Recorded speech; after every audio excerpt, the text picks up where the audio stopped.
Assalamualaikum warahmatullahi wabarakatuh. Perkenalkan, nama saya Rasmiwati, Prodi Ekonomi Syariah kelompok 5. Pada pertemuan kali ini saya akan menjelaskan mengenai grandet teori. Yang pertama yaitu pengertian grandet teori. Menurut Glaser dan Sterius, grandet teori adalah teori umum dari metode ilmiah yang berurusan dengan generalisasi, elaborisasi, dan validasi dari teori ilmu sosial. Menurut mereka, penelitian grandet teori perlu menemukan aturan yang dapat diterima untuk membentuk ilmu pengetahuan, konsistensi, kemampuan reproduksi, kemampuan generalisasi, dan lain-lain. Walaupun pemikiran metodologis ini tidak untuk dipahami dalam suatu pengertian positif. Yang selanjutnya yaitu aspek grandet teori. Aspek grandet teori ada tiga. Yang pertama yaitu dalam sebagian besar pendekatan penelitian mengikuti prosedur analisis sistematik.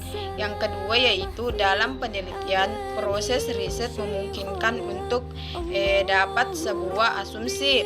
Yang terakhir atau yang ketiga yaitu penelitian ini tidak semata-mata menjelaskan, tetapi juga mengonseptualisasikan. Mereka akan berupaya keras untuk menghasilkan dan mengembangkan teori. Selanjutnya yaitu karakteristik grandet teori.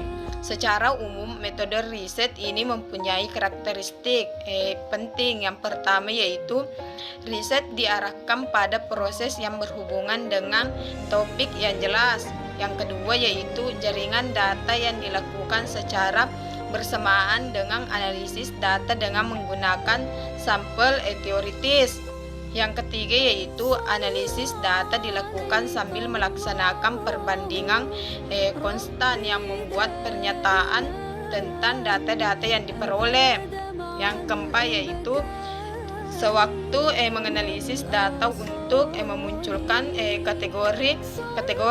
Sebuah kategori inti diidentifikasi. Selanjutnya itu yang kelima, kategori inti yang diidentifikasi kemudian dikembangkan dan dirumuskan menjadi teori. Keenam atau yang terakhir yaitu selama melakukan riset, peneliti membuat catatan atau memo untuk mengglobalisasi ide-ide yang berhubungan dengan data dan kategori yang dilakukan. Ada beberapa persyaratan yang harus dipenuhi oleh grandet teori. Yang pertama yaitu ada kesesuaian antara teori dan kenyataan yang ada. Yang kedua yaitu dapat dipahami dan logis, yang bukan hanya menggambarkan orang-orang yang diteliti sebagai informan, tetapi meliputi orang-orang dari luar informasi secara nyata.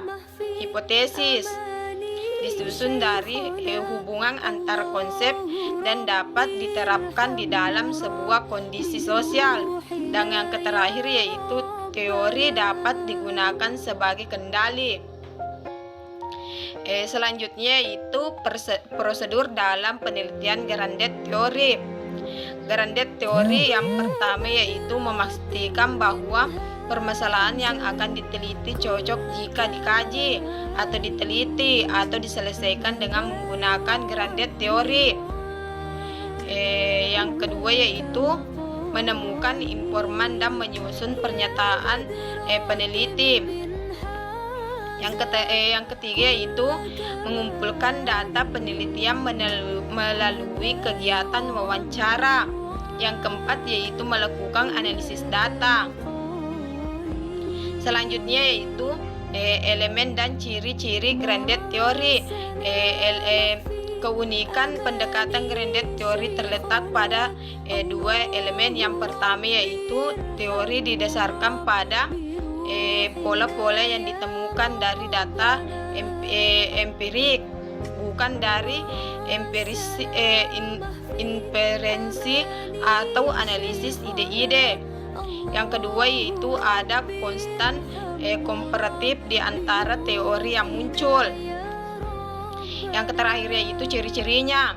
Ciri-ciri Grandet teori terbagi atas beberapa. Yang pertama yaitu Grandet teori dimulai dari kata tentang sesuatu fenomena, bukan suatu hasil teori yang sudah ada.